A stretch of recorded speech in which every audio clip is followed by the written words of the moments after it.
What is up, everybody, and welcome back to another episode of the Formula One Gridlock podcast. My name, of course, is Nathan Charles, and I'm here, as always, with my co-host, Chase Bozung. Chase, how are you? I'm doing good. How are you?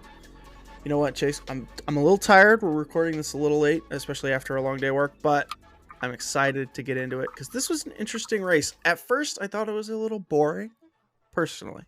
Maybe didn't have the flash and the flare of the last few races, but I think it was a good race. We are talking, of course, about the Formula One Heineken Australian Grand Prix 2020. The first time we've been back to Australia in, was it 2 years? 2 years. 2019 was the last year.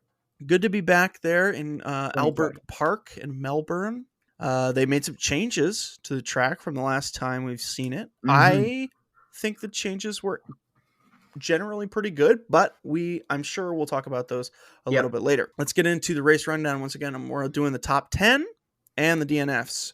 Taking first place, the leader in the driver's standings and expanding his lead today in Australia, Charles Leclerc in the Ferrari. Second place, Sergio Perez in the Red Bull. It's an excellent result for Sergio, and Red Bull is lucky that they take home as many points as they did. Third place, with his first podium of the season, the first-year Mercedes driver, George Russell.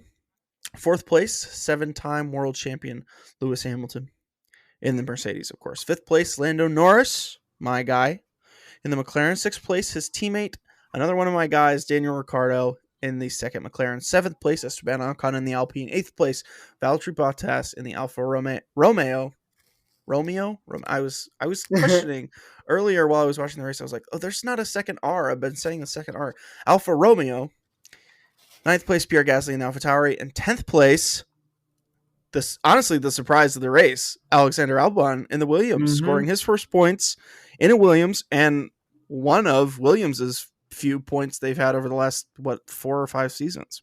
So that is really great to see. We had not as many DNFs, but the DNFs were big. They were huge. Max Verstappen, obviously. DNFs, that's big. That is big. Fifth place, or not fifth place. Second DNF, Sebastian Vettel in the Aston Martin, which is tough. You know, this was Seb's first race back, and we would have liked to see him finish, or at least do well. He did neither of those things. And the third and final DNF was Carlos Sainz, the second Ferrari driver, which Ferrari will not love, but you know who will love? Charles Leclerc, giving more gap between him and his teammate. And I definitely want to talk about those two later. Yeah. But Chase, I'm going to hand it over to you. Give me your 3 winners of the weekend. Yeah, real quick before I do the winners, I'm going to throw some things in there. Personally, I think all of those DNFs were pretty tragic as a whole. But one thing that I wanted to add is that Charles Leclerc not only was the leader the entire race, it was a grand slam from Charles this season, or this race. He had pole, first place, fastest lap, grand slam. It's the commentator said something about like 2010 was the last grand slam a Ferrari ever had. So that's pretty cool. I think he's well deserved. Anyway, I think so too. On to winners. The first, and in my opinion, most obvious winner was McLaren. I think McLaren. I mean, this is them. This is it. They did it. They did the thing they're supposed to do, and they were supposed to do for the prior races. Yep. And as a 5-6, that's pretty good. That's pretty high up in the points. But they both got points, which is they're on the board now, you know? Absolutely. And I don't know if there's I personally don't have much else to say. I don't really see anything that really stood out apart from just great pack mentality from them this race. Yeah. They were kind of attacking people together, and I'll be honest, if I was around them on the track, I would have been terrified. You know, just two of them beating down in my mirrors, and then they're just on my right and left. Yeah. I will add, because McLaren is obviously my first winner. I'm always looking for the papaya out of there on the track, and I think this was a great weekend from them. I think this was a quality weekend. I think my favorite part about this weekend is that I know they can do better.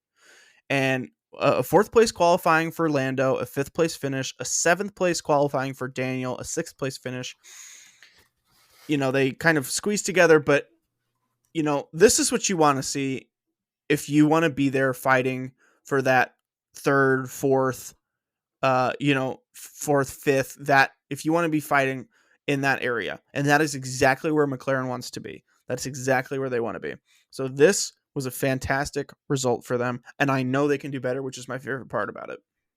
Yeah, I completely agree. This is if they want to be considered in the constructors this year, which they do, this is what they need to be doing. And we're so early in the season that, like, yeah, their first couple races were absolutely terrible at the end of the day, but we're so early, and we've got so many races this season that they could bring it back. My second winner is Mercedes. Mm-hmm. More leaning more towards just Hamilton, but Mercedes as a whole did what they needed to do this race once again. Like I said about McLaren, they're where they need to be, and Hamilton was there. Russell, my guy, second in drivers' championship right now, being the most consistent person out there besides Leclerc, and he finally was joined by his 7-time world champion Lewis Hamilton as a teammate. He's finally there and on the podium, like you said, first Yep. podium of his season, first podium with Mercedes, the big boy team. The big boy team. Welcome to Yeah, the big leagues. yeah. And then my third winner is Alexander Albon. Yeah. And I'm not going to get too much into some of the interesting stuff about it because I know we have that planned for later. Yep. But Albon pulling Williams' first point of the season, pulling, like you said, cumulatively 5% of Williams' points over the past 5 years or whatever. They don't have that many points, and kind of proving that maybe Williams isn't something to be laughed at in the sense of like, oh, it wasn't just George's absolute brilliance bringing Williams where they needed to be. Here's another driver who can do it, you Yeah. know? Yeah. So good proof of concept, I'd argue. So those are Yeah. my three winners. I agree. Yeah. So my first winner obviously was McLaren. Once again, great weekend. My second winner has to be Sergio Perez. This was a fantastic race for him. He managed to pass the Mercedeses twice. He got behind them because he pitted early, or he pitted, and then he had to pass Lewis, and then something happened. There was like a one of the DNFs, so they had a safety car, and somehow the Mercedes got ahead. He then passed them again.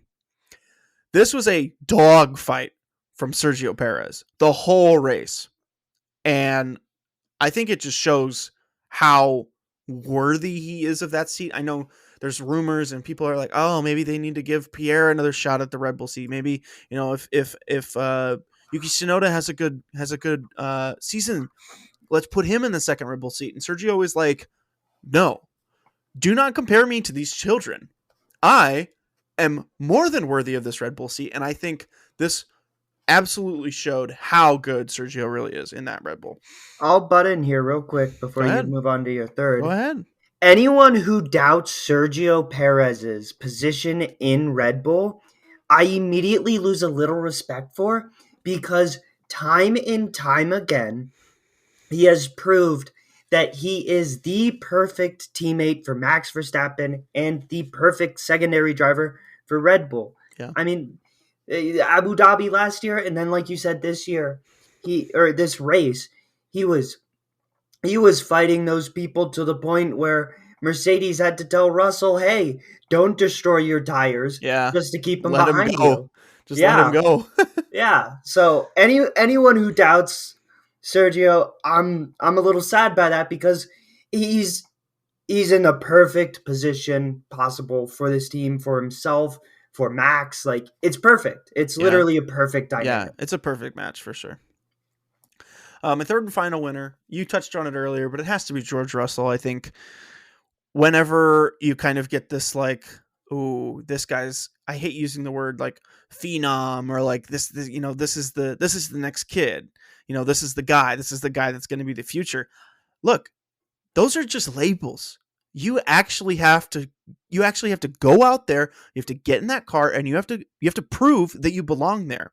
And this was a great race from George. I thought it was just so level-headed, such a George race where he just was quality. He was right there. He took his chances. He benefited from the DNFs for sure, but he took his chances and he let's be honest, he kept ahead of his teammate. I Yeah. like I have a feeling that Mercedes was like, well, because we didn't see any obvious or we didn't hear any like, hey George, let Lewis through. Mm-hmm.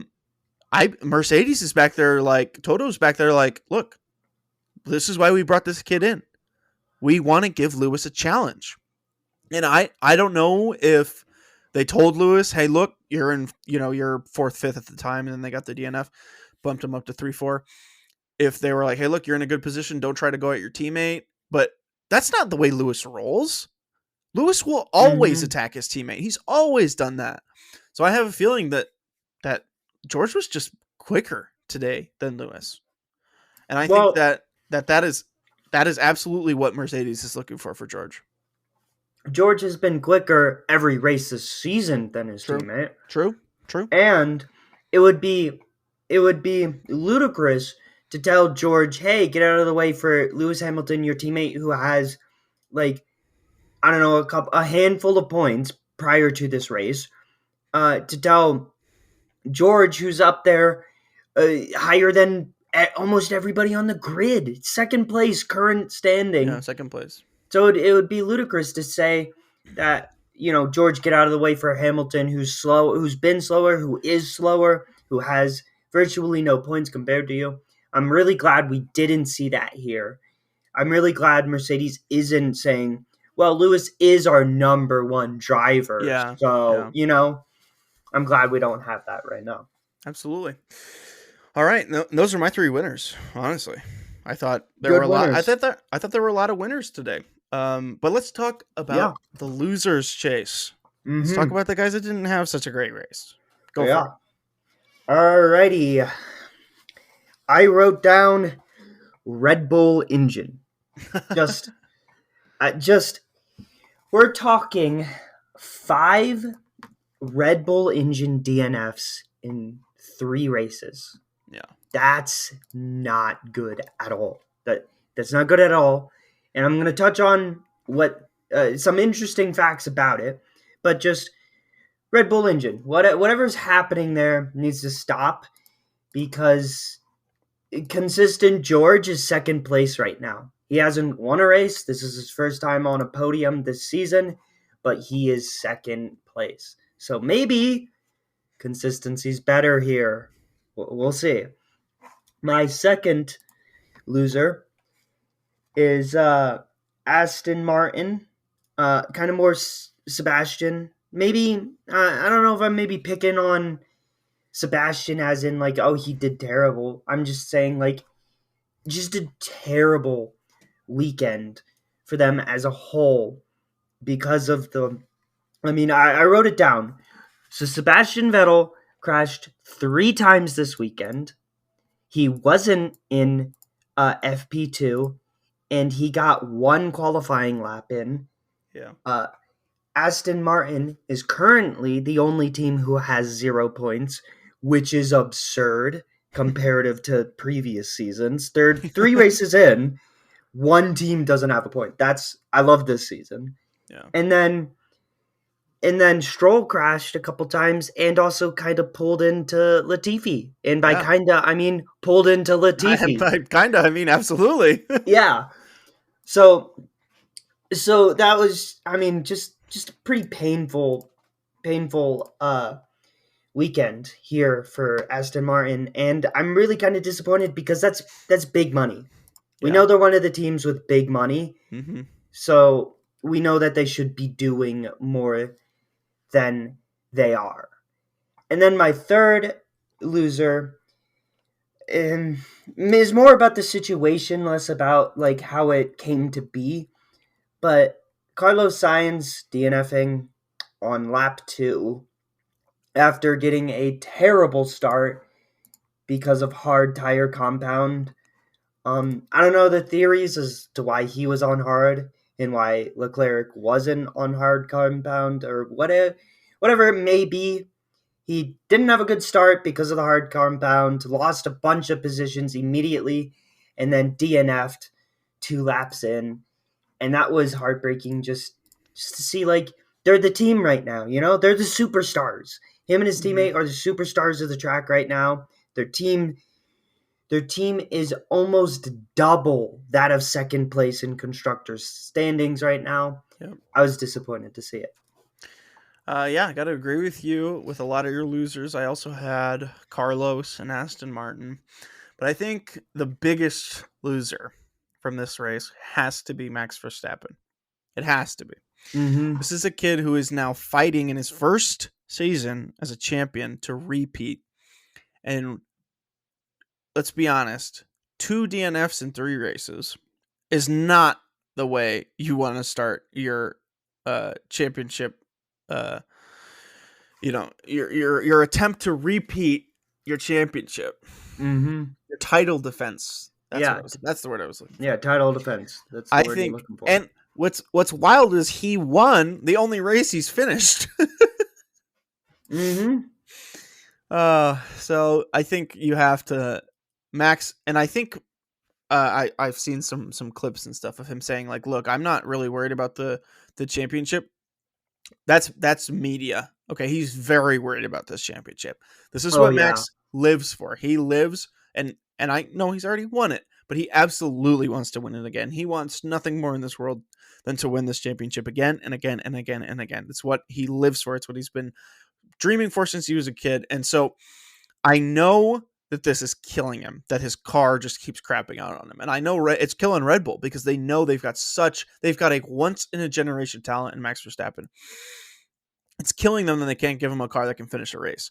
So if they can figure that out, if they can get Max a car that works and is consistent, watch out, because the season is not over. It's so far from over. We've got so many races left. Anything can happen. And that's what I love about Formula One, that we can say all of this with the grain of salt of, yeah, there's still about 20 races left. Yeah. So much can happen, but this cannot continue for Red Bull if they want to be serious this year in both the drivers and the constructors. Yeah, I completely agree with almost all of your thoughts there. Yeah. And I'm going to take the liberty here to segue us into a bit of a different conversation, a bit of a tangent, but I find it really interesting. After this 5th Red Bull engine DNF, it's actually only the 3rd. I was checking it out. Oh, 3rd? Okay. Yeah. 2 in Bahrain, both of them out in Bahrain, and then Max wins Saudi Arabia, Perez is in 4th, and then 1 here in Australia, so 3. Well, no. Okay, sorry, I didn't explain myself well enough. Red Bull as a company, because we've had AlphaTauri. Red Bull is like a giant umbrella because we've had 2 AlphaTauri DNFs as well. Okay. Yeah, I misspoke. That's my bad. No, I should have clarified a little better. It's 5 engine DNFs for Red Bull's umbrella of 2 F1 teams. Sure. 3 on the Red Bull racing team and 2 on the AlphaTauri team. But to segue into this, I started looking it up. I was like, 1 to 2 DNFs in Bahrain, right? That's understandable. Bad day, new regulations, whatever. But 5 after 3 races under the whole umbrella. Yeah. So I started looking into it. The theory for Bahrain, and I won't get too deep into this to not waste too much time, but the theory in Bahrain was that it was an engine pump failure. And the interesting fact that I found out was that the engine pump is now a spec part, which means Red Bull's not making it. No other team's making it.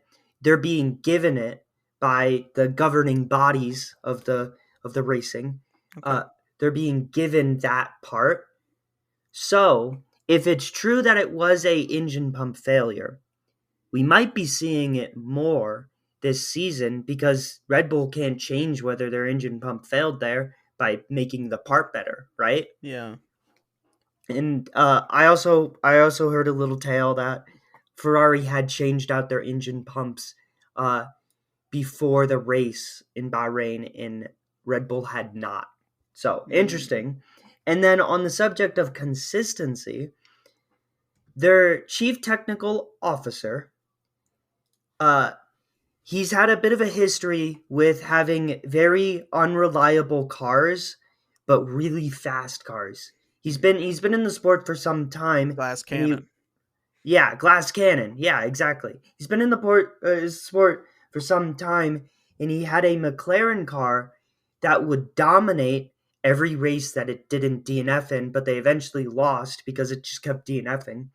And Christian Horner said earlier today to Sky News TV, I believe, I'd rather fix a fast car than try and make a reliable, slow one fast. And I find that interesting. Yeah, that is interesting. It's an interesting philosophy.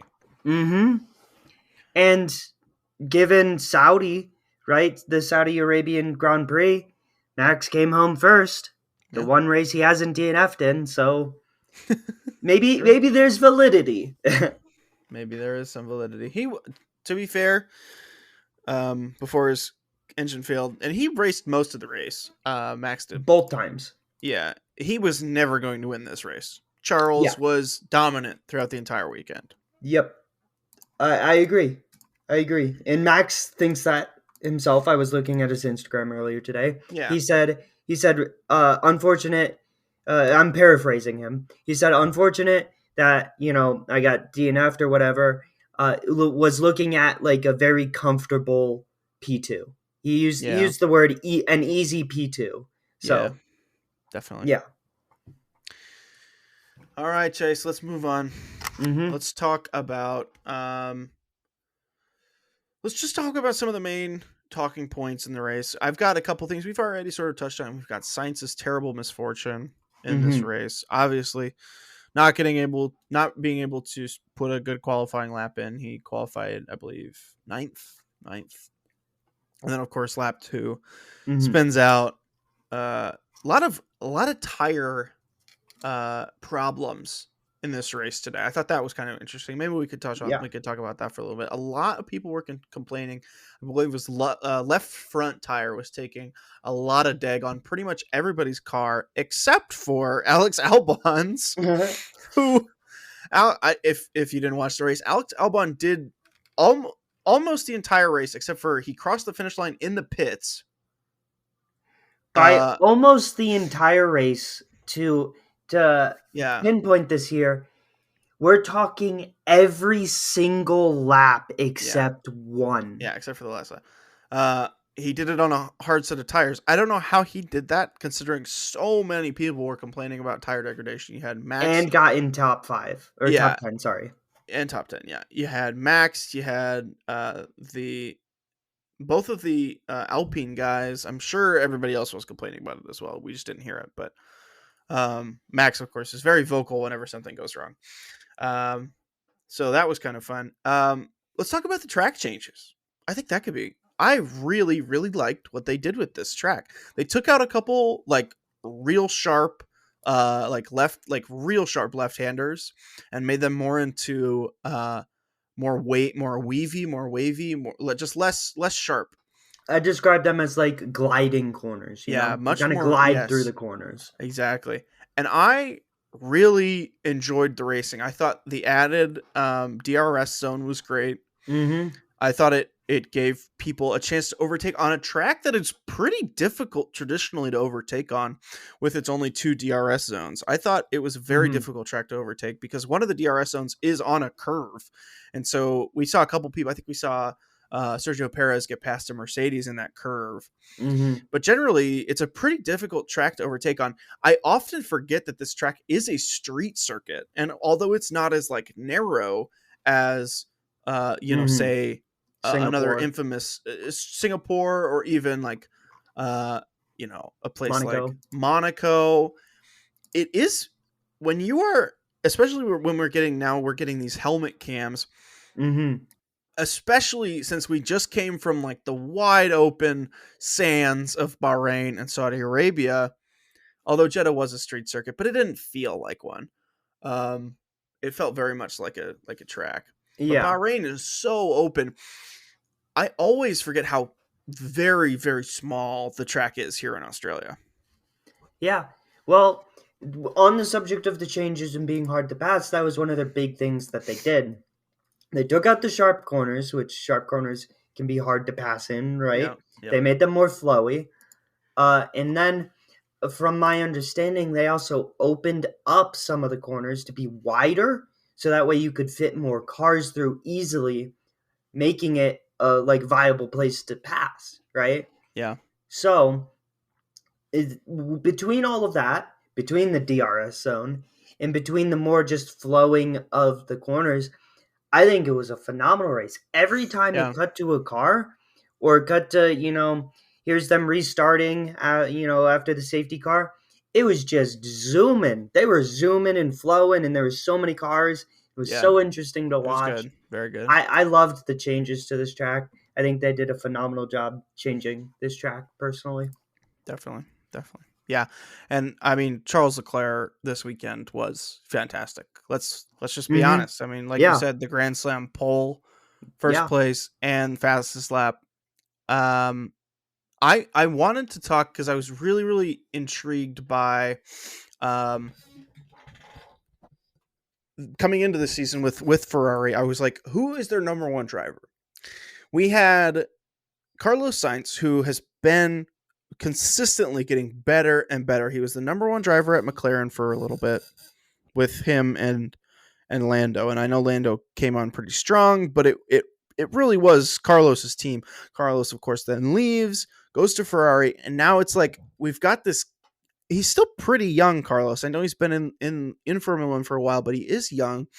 Mm-hmm. We've got him going up against, let's be honest, Ferrari's golden boy in Charles Leclerc.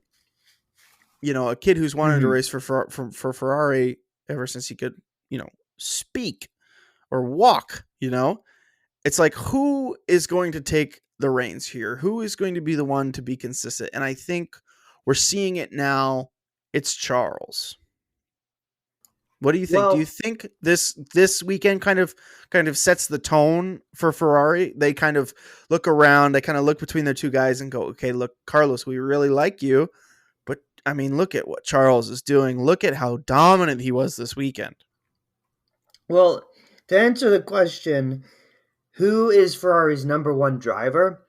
I think it's as simple as there isn't one until one of them starts doing better that season, kind of thing. Because we're talking, we're talking two really skilled drivers here who are driving the same car, right? Because it's Ferrari, and then like like you said, this season's Leclerc. But last season, Sainz placed higher than Leclerc in the Drivers' Championship. True. So I think the answer just comes down to who's doing better at the time, who has more points, who has a better chance of bringing home the Drivers' Championship, or yeah, Drivers' Championship. So I don't think there is, personally, I don't think there is a number one driver to Ferrari. And we talked about this last week. But I also don't think that any other team could be doing that same like model. I think the fact that for these first couple races they've just been letting who's ever better do whatever they want kind of thing is is a Ferrari thing. I think a lot of other teams would struggle with that, and that's what makes this season pretty interesting to me. Is because let's say next three races, Leclerc doesn't do that well, but Sainz does, and then they're even in points, right? Like, what kind of dynamic does that create? Yeah. I Eh, just I feel like there's such a short lifespan for a mindset like that, though, for a team and a driver in somebody like Charles, who is like, they're both going for the championship, right? The team is going for the constructors, but they also want their mhm. driver to win the drivers, and they want to give whoever they believe has the best shot like you can't. There's only so long until you have to start playing favorites. I There just agree. is. There just is. I So agree, I but don't know. I think they're kind of waiting for whoever they're kind of waiting for the drivers to decide who's going to take the reins. And I think Leclerc's swinging into this season as, hey, it should obviously be me, guys. And maybe they were just maybe they just needed that rule change and that drastic car change for one of them to outshine the other, right? Because who's to say that Sainz doesn't have a bad season? Like, I don't want to push that on him, and I don't think he will. But my point Yeah. is, who's to say that maybe Sainz was really good with the last regulations, but not that good with these regulations, Mm, and Leclerc was okay with the last regulations, but really good with these, right? So it could be an interesting dynamic like that. So I agree that it's a mindset that you can't have forever, and I think this season will kind of dictate who's going to be their number one driver by the end of it. definitely. All right, Chase, let's shift focus a little bit and talk about the driver standings. Let's get a little update on the Mm-hmm. drivers. Although not too much has changed, I think it should be interesting to take a look at. You've got number Mm-hmm. one, obviously, it's Charles Leclerc. He's won 2 races, 71 points, followed by the first Mercedes in George Russell at 37, 37. So that's a pretty good gap. Not obviously insurmountable. Still Mm-hmm. very early. Third place, the Ferrari of Carlos Sainz with 33. So just a couple points behind that George Russell in second there. So 4-point gap there. And then right behind Carlos, 3 points behind Carlos, is Sergio Perez with 30. Fifth place is Lewis Hamilton with 28. Sixth place is Max Verstappen with 25. So 3 points behind Lewis. Max is 25. Wild to see Very, the very two interesting. world champions that are still trying to be world champions Yeah. at the latter half, Fifth and right now. sixth. Yeah. Seventh place is Esteban Ocon, which is pretty good for Alpine. They'll like that. And Mm-hmm. eighth place is Lando Norris. Ninth place is Kevin Magnussen. And 10th place is Valtteri Bottas. Kevin and Valtteri tied on points. And Lando has 16. So he's 4 points behind Esteban. Mm-hmm. Top, like, honestly, Charles has such a big gap already. Charles has a great gap Yeah. in like for him and for Ferrari as a whole. That's what you want to see if you're going for the championship. A good, nice lead before it starts getting dodgy. Yeah. Uh, Well, I do think though that although it feels like it's cushioning you from one bad race, it's not going to hold you for 2. no, and it's definitely not gonna stay a thing. Yeah. Someone will rise to the occasion this season to challenge him. The Golden Boy and the one everyone thinks it's gonna be is Max, especially if they stop DNFing. But if they don't stop, maybe it's Russell. Maybe it's someone who's not even in the equation yet because we're three races in. Who's to Yeah. say, McLaren doesn't halfway through the season go, and we've got the best car on the grid. And we've got the best car. Yeah, so it's going to be interesting to see how this plays out. Yeah. All right. Definitely. Let's take a look at the constructors.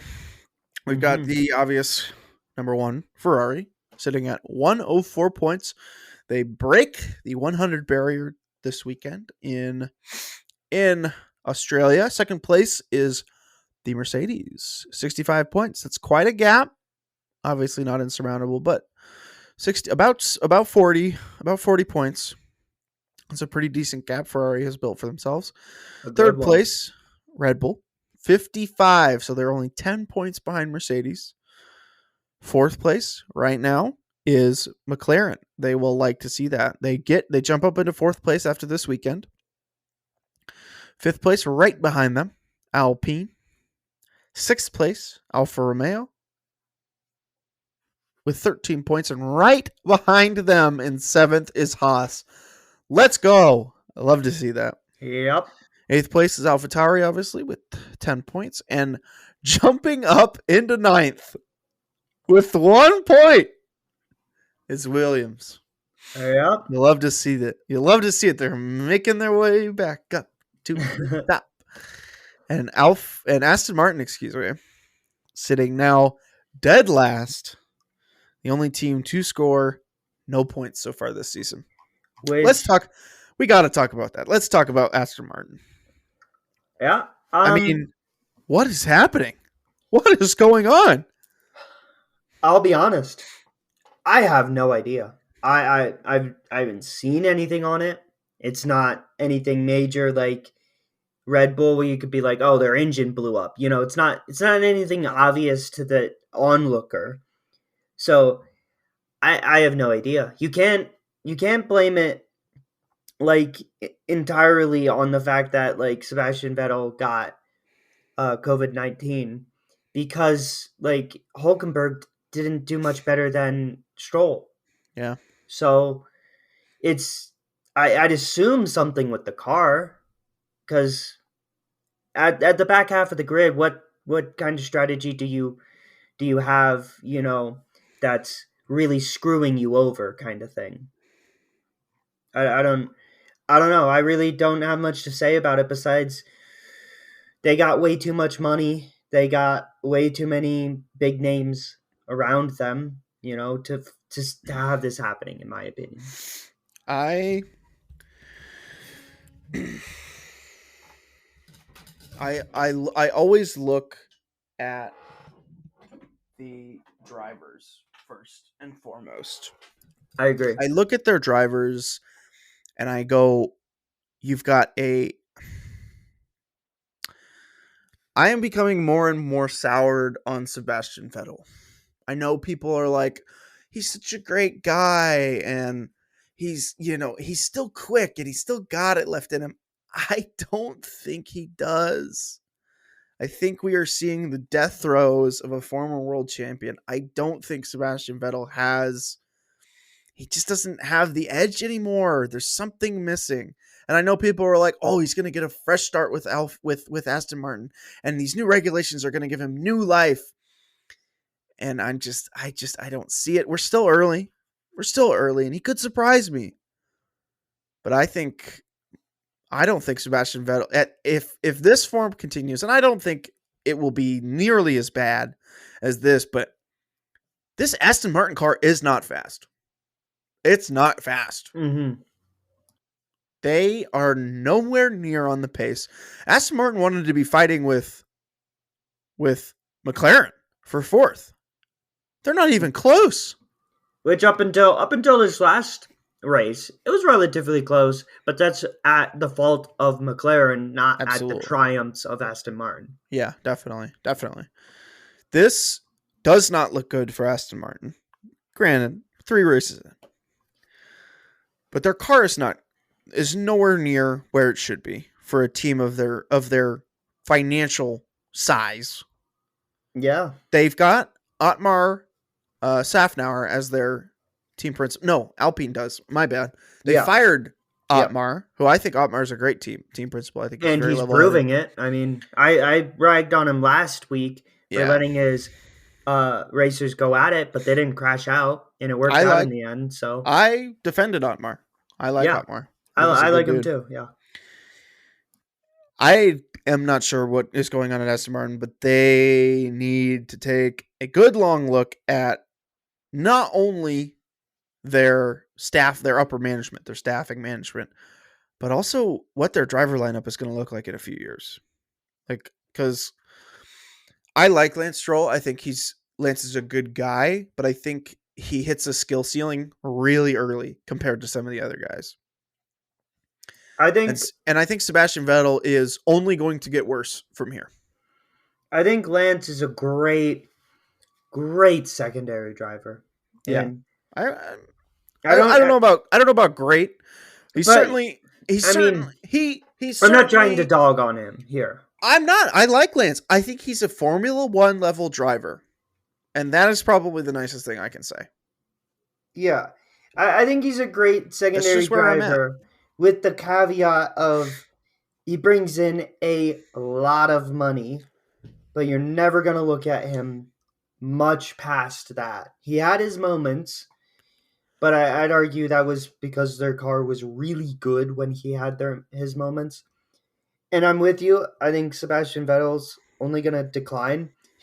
Sebastian Vettel's value, in my opinion, is the knowledge that he brings from the teams who have done it. Uh, so I think they're sitting in this situation where they have nothing to write home about their drivers, but their drivers bring stuff that they want with staff. They bring money, they bring sponsors, and they bring knowledge from the winning team. Like, Mm-hmm. not to harp on Sebastian Vettel too much, but I'm with you. I think this weekend was terrible for him, and if he has a couple more of these, I'm gonna say, man, he really lost it. Yeah. And but that doesn't mean he doesn't have any value. Maybe he could be someone who's just not racing the car.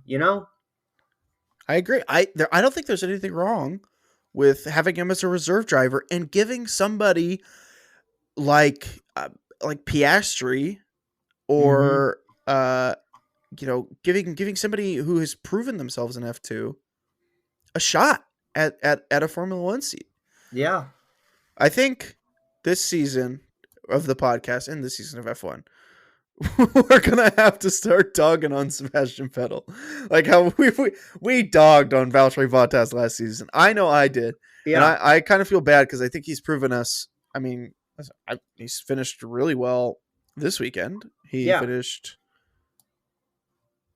Did he? He Did he finished finish? eighth, I believe, in this race. Yeah, qualified 12th and finished 8th. Yeah, And on that's the qualification, a good it's performance. a sad day because that marked the end of his 103 race streak of getting into Q3. That's damn consistent. Extremely, for as much as we dogged on him, Yeah, extremely consistent.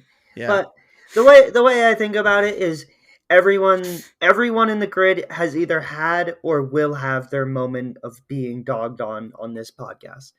Because there's times where these racers do phenomenal, and then there's times they make decisions or just have a terrible weekend that you're like, what were you thinking? So Yeah. I try and just keep it just as my raw thoughts. Just I like to say what I think on this podcast. And last year I thought Bottas wasn't that good of a driver. This year I think he's doing pretty good. And if he stays like this, I think he'll be put in my latter half on the grid. And if Sebastian stays like this, as much as I love the guy, three crashes, you know, three crashes, one Yep. weekend. Yeah. Interesting. This has been a great season so far. Yeah, I gotta applaud the FIA. These new regulations making these races very, very good. And yeah, I will praise them for that. I don't like praising the man, but I got to. You have to. All yeah. right, I Chase. was I was talking to one more thing here. I was talking to Go a ahead. F1 fan just the other night, literally. And he pointed out my jacket to me, and I was like, yo, I like F1. And he's like, yo, I like F1 too. So we started talking. It's always interesting to talk to some people outside of your F1 circle, right?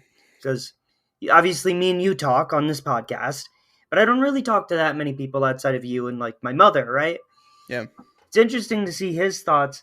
But I was telling him, I was like, 5, 6 races down the line, all the teams kind of get their crap together, it could be one of the greatest seasons ever. If all the teams stop, like, having excuses, big excuses, not like DNFs, I'm not talking that, or crashes, or any of that. I'm talking if McLaren starts putting their cars where they're supposed to be, if Haas keeps doing what they did for the first couple races, if Aston Martin figures out what's wrong and fixes it, we could have a full-on fight for like everything here. If everyone has a chance at being in the top 10 and everyone knows it, that's going to make for some phenomenal racing.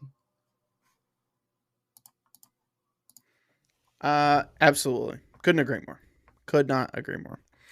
All right, Chase. What did you want to talk about? Let's just riff. What do you got? I had a couple things. I can go first if you'd like, but Yeah. Why don't you go first? all right.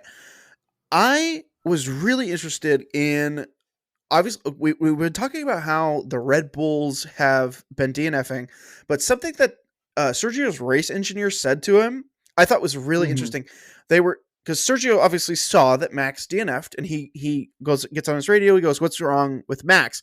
And his race engineer goes, like, "Don't worry, it's not applicable to us." And that word "applicable" I thought was really really interesting because obviously Yeah. Red Bull knows like what happened when like they've got so many sensors and things in the car. They know exactly what failed, when it failed, and how it failed. So to say it's not applicable to Sergio's car means that the issue Max had in his car, whatever that may be, was never going to happen in Sergio's car. I don't know. That might be wishful thinking or the race engineer attempting to say, "Don't worry about it, Sergio, just keep racing. Not going to happen to your car, don't Yeah. worry." Keeping spirits up. Keeping spirits up, but it was such a spur of the moment thing. I don't think the race engineer would choose his words that carefully. So to say it's not applicable to us, how different do you think these Red Bull, like, why do you think they would give Max such a different car? Like, do you think that the Red Bulls are really that much different, Max and Sergio's? Here's what I'll say. To answer your question, no. And to shine maybe light on a part of the thought process here that you maybe haven't thought about, we do have to think they have replaced different parts.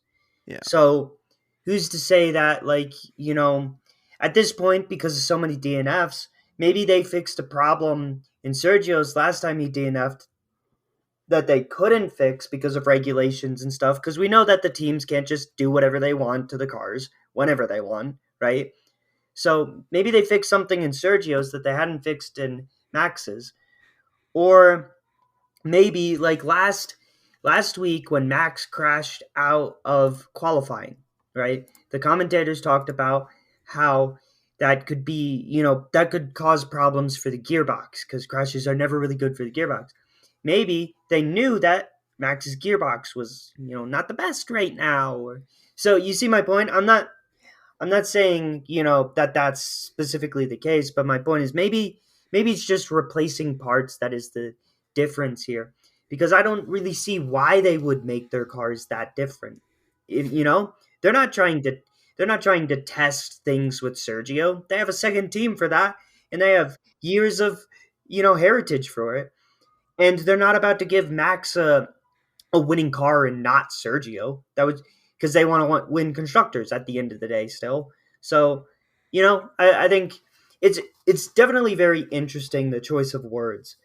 Maybe we'll know more about it in the future, but I really can't see them giving them two different cars at the end of the yeah. day. I tend to agree with you. I think if you're Red Bull, you obviously want Sergio to be doing as good as he can, but Hmm. I also don't think you want him beating Max Verstappen. I agree, I don't think you want but that. that comes down to strategy. They're not they're not going to straight up sabotage him or I'm give not him a saying they worse car. sabotaged him. I'm not saying they I know. sabotaged him. I'm just saying. Like my point is, I feel like at that point you bring it down to strategy because we know he's a secondary driver, but you give them both the best cars that you can offer, so that way he can assist his teammate the best, he can assist the Yeah. team the True. best, and he True. can pick up the scraps like we talked last season when Max goes a little too wild, crashes himself out. He can be the consistent points that they want. So Definitely. I see what you're saying, but I understand. I think when it comes down to it, that would be strategy. They would Yeah. say, okay, Sergio, hold, try and get on Leclerc or hold Leclerc up so that way Max can get there. Definitely. Definitely. I wanted to talk a little bit about strategy Hmm. because something that was really interesting to me this race was Mercedes, and I love seeing a Mercedes in the middle of the pack. And I know they weren't technically in the middle of the pack; they were in the front of the pack. Hmm. But seeing a team that has dominated Formula One for as long as I've been watching, Mm-hmm. Now finally have to like really get in with the dogs and really fight. I'm going to say something I never thought I would have to say, and that is Mercedes has power issues. This car is not very fast. I don't know if you Yeah. were listening to the commentary. I'm sure you were, but they were talking about how potentially if Lando or Daniel could catch the Mercedes and potentially pass one, they were like these cars are lapping at about the same speed. They're saying Yeah. how they're like, and I get that McLaren is powered by Mercedes, but this McLaren car, they were like, if this McLaren car can catch this Mercedes and get past them, they were like, I don't think the Mercedes can pass them. I think the McLaren might be the faster car, and that is Yeah. wild to hear. It's That the McLaren is potentially faster than the Mercedes. That I is think wild. I think it's a perfect example that the FIA got what they wanted. You know, Yeah, yeah, a, a the changes in rules that are so drastic that the dominating force is like who knows, you know? I hmm really think that power Russell vacuum. was pulling wonders for these first couple races, honestly. hmm I think he I was think so pulling too. wonders, and we know he can because he was in a Williams. So, yeah, Absolutely. I think it's really awesome that this season kind of shaped things up that drastically. Yeah, absolutely. And I think another interesting point, and kind of why I was thinking about Mercedes in general, was how uh, it's very clear that Lewis is still Mercedes' number one priority, As he should um, be. as he should be. I think he's earned that right. But George Russell benefited massively this race from being Mercedes' number two. Yeah. He got incredibly lucky Yep. that he got essentially a free pit stop and was able to essentially just pass his teammate. He was Mm-hmm. just a free pass, didn't have to fight for it at all, just got past his teammate because he got a free pit stop. And then he just kept it, you know? So Consistent George. consistent George. And I think that Russell may have to, he's kind of playing the role, but at the end of the day, watch out because this kid is good. And he's going to give Lewis a run for his money. He's not going to be Valtteri Bottas. This is He's something got that a I said. future, which This is is some. something that This is Valtteri didn't have. Yeah. This is something I said last season. If you go with George, you have to accept the consequences of putting another highly competitive driver in a highly competitive seat like Mercedes. Valtteri, they they talked about it to seemingly no ends. How good of a teammate Valtteri was for Mm-hmm. Lewis. How Valtteri would always work really well. They worked really well together. I was like, if you give George that seat, he is going to be nasty. He is going Mm-hmm. to fight. He is not going to just let Lewis by. Mm-hmm. And I love that. I love that Mercedes pulled the trigger. I love that they're doing this. This is Definitely a great move. I think they should have done it last season. Yeah, we Personally. talked about this quite a I bit. think they should have done that last season. But they did it, and I'm glad they did it. And I'm glad we're already seeing, you know, Mm-hmm. some tussle, some fights, and George coming out on top in all of them so far. Yeah, So loving that. I'm just loving that. I agree. All All right, right. Chase. Anything else you want to talk about, or should we Yeah, go over the podium predictions? I'll bring up one more thing Yeah, before go we get ahead. on to podium, but this is a quick one. It's just a little gripe of mine. I do not like that when I click an overhead cam or one pops up on screen, I have to be told in text who I am looking at.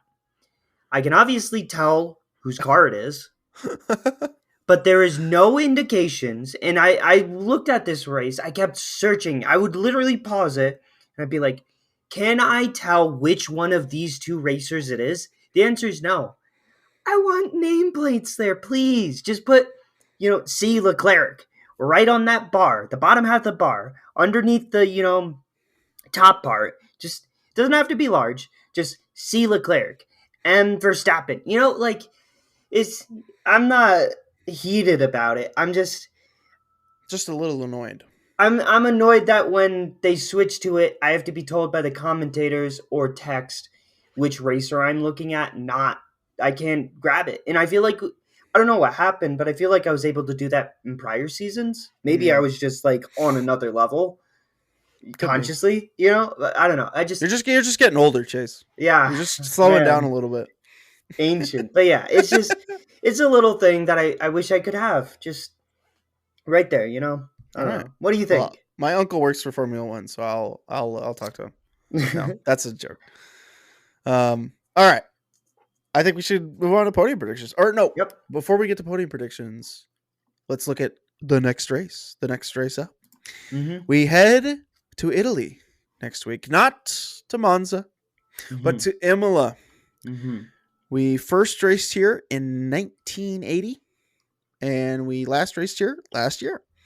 The race results were as follows: number 1, Max Verstappen; number 2, Lewis Hamilton; and number 3, Lando Norris in the McLaren. Nice. Third place for our boy Lando. That's an interesting top 3. Obviously, Max and Lewis, not a Well, not that too was a really crazy. good race, if you recall. It was a good Really race. good race. Yeah. Very, very, very interesting. So who knows? Maybe we pull out a pretty crazy pick on the podium predictions. But this is a track that is honestly, I feel like very similar to Melbourne. Track layout wise, it's got a lot of kind of sweeping curves I and a think I couple. disagree, honestly. Not to cut you off, I'm but looking right at it, man. It looks I'm, pretty I'm darn looking at similar. it too. It doesn't look like it's got the flow. Like this new Melbourne track All has right, some yeah, good flow. Not it to does cut have you some off good or flow. ruin your dream or whatever or stomp on it. But No, it's not my job. I'm just making an yeah, observation. I think yeah, I don't know what track it's close to, but I there's some sharp corners in here that I really don't think Melbourne has anymore. Yeah, true. Anyway, Should be interesting. It'll be interesting. That's all I can really mm-hmm. say. Yeah. All right, let's take a look at last week's podium predictions. Mm-hmm. We had a couple. You had a couple. I had a couple, Mm-hmm. and we pretty much didn't do so great. Certainly not as good as last week. Yeah. You, however, did do as good as last week. You had Max Yeah. first, Charles second, Sergio Perez third, and your weekend winner was going to be Red Bull. I had Charles first, Carlos second, and Max third, and my weekend winner would be Ferrari. Obviously, Max did not finish, so both of us had him on our podiums. We get 0 points there. You got Charles not in the correct position, so you get 1 point, and you got Sergio not in the correct position, so you get another point. So that's 2 points again this week for you. Mm-hmm. There's that consistency coming out for you, Chase. Yeah, consistent George up and in then here. I had Charles Leclerc in first, Mm-hmm. and that is 3 points. My other two were, of course, very wrong, both DNFs. My weekend winner was Ferrari, and I had to check to make sure that Ferrari did not win because he did get that extra point. Yes, it was close. It was incredibly close, but 1 point away, I got pipped by the Mercedes. Yep. Mercedes, third and fourth, they scored 15 points on George Russell, 12 points on Lewis. That's 17 points, and that's 1 more point than Charles Leclerc in the Ferrari. So I was disappointed when I had to do the math. So that's 3 points for me. Your total, Chase, on the season is now 4, and my total on the season is up to 11. So yeah, I've I'm got going a pretty strong. I've got a pretty big gap, but I fell off because after last weekend, an 8 to a 4, whereas you scored 2-2 each weekend. So if you can keep that consistency, who knows? This might go down to the very bottom. This might go down to the last race. Should be interesting. All right. So let's get them for this week. Who do you got in Imola? Mine are going to be boring again, but I don't know. Imola's got a lot of long sections and one pretty long section. And last time I watched a race on this track, i.e. last year, someone was wild with how good he was and how aggressive he was on this track. And that was Max Verstappen. I'm gonna go Max 1 again. Boring, I know Okay. how it is. And I'm going to pull a wild one, and it's not wild at all, and go Perez, number 2. And I think this one's going to be my wishful thinking one. And I'm going to go Sainz, number 3. I see... Okay. I don't know. Just it's an interesting track. I think the Red Bulls will pull ahead here, and I think if they stop the DNFing, they kind of get it here because Yeah. I don't know, Max has been wild this season apart from the DNFing. And I think that Sainz wants to be counted this season, so he's going to try and make sure he's not overshadowed again. Okay. I like that prediction, Chase. I really like it. And for that reason, I am going to go Carlos Sainz, number 1. Wow. Yeah. I'm going to go Carlos Sainz, number 1. Mm-hmm. I'm going to go... Then this is where I question myself. Do I go with the second Ferrari? Or do I go with Max Verstappen, number 2? I think I do that. I go Max Verstappen, number 2, and I go Charles Leclerc, number 3. Keeping up that Ferrari versus Red Bull. I think so. I think I have to.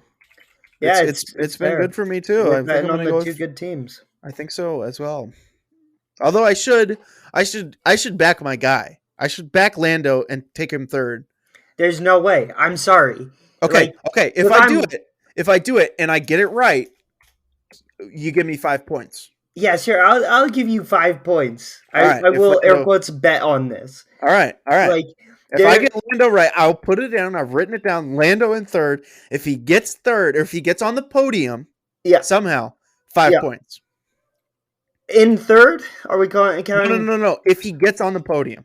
Okay, yeah, I could agree with that. I don't think he. Yeah, I don't think he gets 3rd, let alone higher than that. I think the only way this guy gets 3rd is if someone slams into the Ferraris and someone slams into the Red Bulls, and George just has the worst race of the season, and Hamilton goes, the tires are too dead, or something, like... I'm backing my guy. He got 3rd last season. Yeah. I'm backing my guy. And he had a phenomenal race last season. I'm willing to bet that, because that's wild. That's a wild pick. Hey, man. You want to bet you lose 5 points if he doesn't? Whoa, no. Come on. If he doesn't, then I get no points.